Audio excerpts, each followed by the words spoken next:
Hello, everybody. I'm Renee Varnador, and this is Soul Portal Journeys. And today we're going to learn about the constellation Andromeda.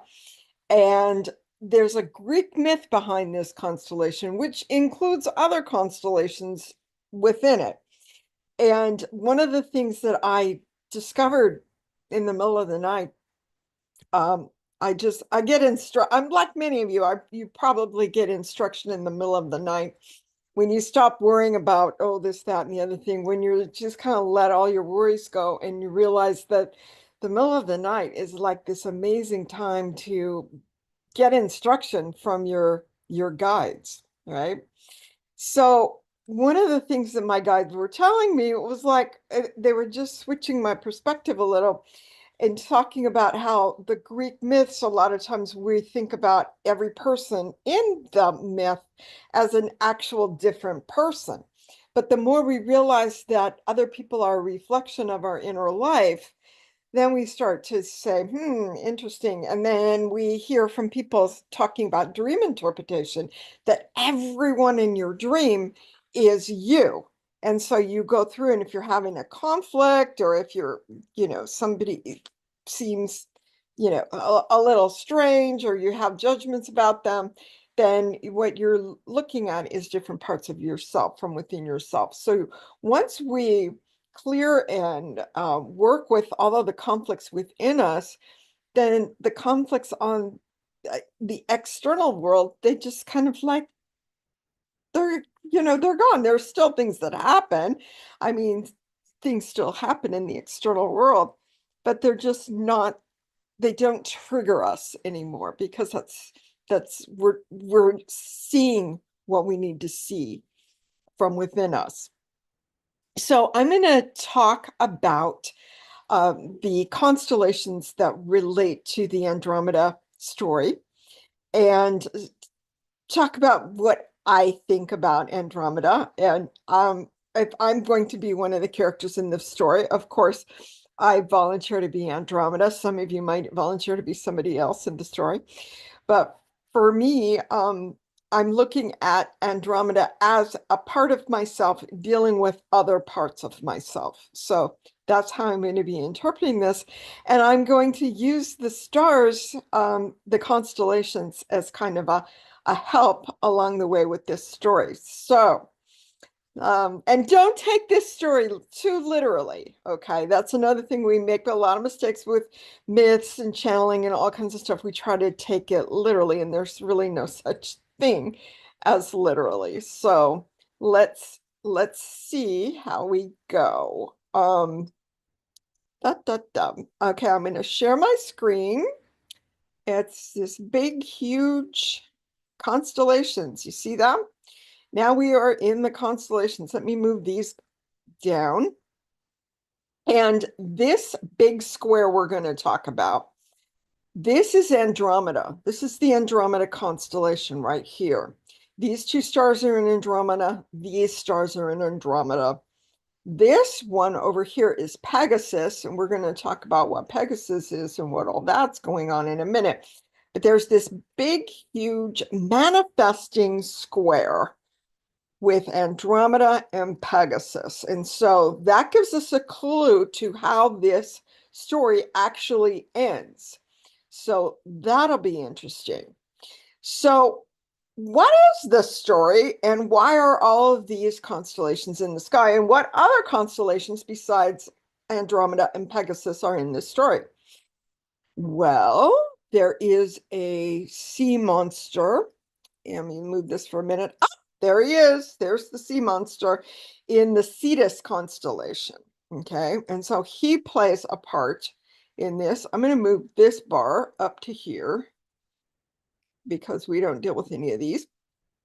Now, the parents of Andromeda, a beautiful young woman living in the Greek Isles. Oh my gosh, how gorgeous, right?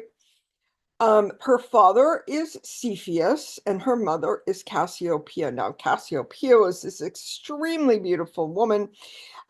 Cepheus was the ruler of Ethiopia, and he had the most beautiful wife, and they gave birth to the most beautiful daughter. And so Cassiopeia was very prideful and wanted to tell everybody that their daughter was the most beautiful one, even more beautiful than Neptune's the the the the the beauties that Neptune was protecting, the beautiful sea nymphs.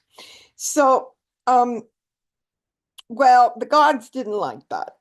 Or translation into modern terms, you get karmic kickback when you go into pride. I know that. You might know that too. Too much pride. Whoop, there we go. And so what happened is that the parents, now these are parts of Andromeda, right? They're not like her parents really didn't chain her to a rock, because that's the next part of the story. It's these it's not a literal rock, in my opinion. Okay, these parents did not literally chain their daughter to a rock because the sea monster Cetus was going to destroy their entire kingdom, and they thought, well, better to just destroy one of us. Let's sacrifice our daughter and chain her to a rock. So Cetus, this sea monster, this monster at the bottom of the sea, this what we cannot see, that which is hidden from us. And I think it was hilarious that my toolbar up here was hiding Cetus when we started, because that's kind of what happens with sea monsters and other monsters, right? They're hidden parts of us, parts of ourselves that we don't want to see. And these parents are that which we have taken in from our parents, which is still chaining us and stopping us from being our actual selves. So when children come in, they oftentimes come in and they're lessons for their parents, and they are able to give to their parents information that the parents didn't know. And if the child doesn't know that and the parents don't know that, they stay in the role of parent and child, when really what is supposed to happen is that there is supposed to be a giving back of the child. Thank you so much for raising me, blah, blah, blah. But if you're being raised to believe that you're more beautiful than the sea nymphs, if you're being raised to say, okay, you are a princess in this kingdom, and so you're going to be worth money because I'm going to sell you off to the highest bidder here. This is not what most people these days would want. Is to be so pumped up that you think that you're all that, and you end up being trapped by your own pride. So that happens a lot of people that are really good, making a lot of money, and they're doing things, and they're cranking it out, and they're creating stuff, and it's just like they've got followers, they've got this, that. There's a lot of pride then, and of course, as we know, pride comes before a fall. So we're like chained to the beliefs that we're all that, because we are the princess after all, right? So and how do we release ourselves from that trap? How do we say, oh no, I'm now going through this period where any minute the sea monster is going to come up and get me, or that hidden part of myself is going to come in and say, okay, we're all exploded now. And so she's just chained to a rock, knowing that having this fear that this part of herself is going to come up and get revealed, and she doesn't know how that's going to work out.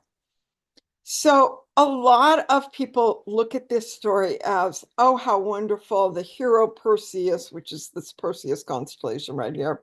Perseus is going to come in and save Andromeda. Isn't that a lovely fairy tale story? Now, interesting that is, the hero comes in and saves the damsel in a lot of the stories. And then, of course, Perseus marries Andromeda after he saves her, right? So there's this whole love and marriage, the hero saves the damsel in distress story. We've heard that a bunch of times. But ultimately, for each one of us, we cannot be the damsel in distress anymore. and we have to be our own Perseus. So we get to be not only our feminine qualities, for those of us that have feminine qualities, right? I think of myself as a woman with feminine qualities, mostly yin energy, receiving energy. And just recently, I've been entering more and more into my Perseus energy, the hero that knows what to do to scare the sea monster. Okay.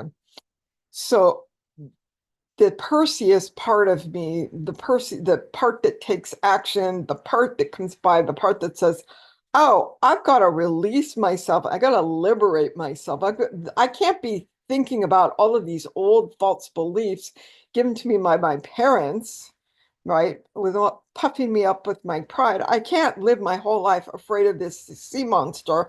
And it's a standstill. Nothing's happening in my life as I'm sitting here chained to a rock waiting.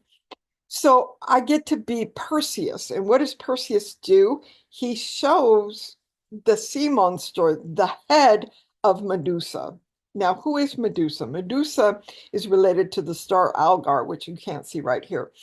But it is this sense of this strong woman who needed protection from Athena, but she didn't get it. It was like the same Poseidon, who's in this, Neptune's in this. Neptune is the planet of illusion and delusion. So that's part of what's going on. There's this illusion and delusion about the sea monster, and there's this illusion and delusion about how that we can calm the seas, or that we can be protected from this sense of that underlying ocean, this cosmic force, this cosmic the cosmic tides, that we can somehow, oh, I've got Pluto coming up on my ascendant, or Pluto's going to conjunct my sun, or my North Node is going to I'm going to be having a nodal return, So all of these things are going to happen, and they are going to affect you, and you can't hide from them. You get to learn how to work with them. So we can't hide from Neptune. We just have to know, okay, I could be in illusion over this. I could be in delusion over this. So how do I step out of this illusion and delusion? So that's part of when Perseus already knows that Medusa is this very strong woman with a lot of intelligence. All those snakes coming out of her head are like all of those places that show us the pineal gland and all kinds of things within us that are activating more intelligence happening in our head and scaring the sea monster Cetus, saying, look, this is a very powerful woman, in spite of the fact that her head's chopped off and she's turned to stone. So there is that dynamic where Perseus comes in knowing that there needs to be this release of this beautiful woman who has now found her own humility in a good way, not humiliation, found her humility, found the trueness of her, is not afraid of the sea monster, knows that she can be a strong, intelligent woman with all of her masculine and feminine qualities. And what happens is that Perseus, the masculine part of us, comes in with an incredible gift in this story, because Perseus comes in on Pegasus, which is a winged horse. And so what happens, and why I'm thinking that this is all about, ourselves as Andromeda, is that this Andromeda right here merges because she's riding on Pegasus, right? Merges with Pegasus. Now, this is Pegasus's nose, and there's this whole constant, like, globular cluster and all kinds of amazing things in the sky. But here's the nose. These are stars. Here's the great square. And then these are the front legs of Pegasus. And so Andromeda Galaxy, once Andromeda is released from the chained to the rock, she releases herself from the chain, being chained to the rock, okay, by confronting the sea monster. And now the legs of the horse, and she is now riding on Pegasus, the winged horse. So this star right here is where the legs come in, right? If you kind of flip this whole thing around, you see that this is the horse's nose. But here is Andromeda being able to find her own wings, soar through the skies on the winged horse Pegasus. And so she has found that quality within her, that merging of masculine, feminine, that stepping out of the old beliefs, that stepping out of the fears of the unknown. And she is able at the end of the story to fly away on the winged horse Pegasus. And this star right here is Scheat. And the planet Neptune that I was talking about, that plays a part in this whole story as Poseidon or Neptune, has been on this star for about a year. Now, Neptune's a little off the star at this moment. I'm filming this on December 30th on the new moon. So but what we've got conjunct this star today, and for the next little while, about a month, we have this, is the North Node, which is currently in its last 2 degrees of Aries. It's at 1 degree Aries right now. It's going to be at 0 degrees Aries, and I'm going to be doing a whole video on the alpha omega points because the nodes go from 0 degrees to 29 degrees, which is the last degree. So that's going to be very interesting.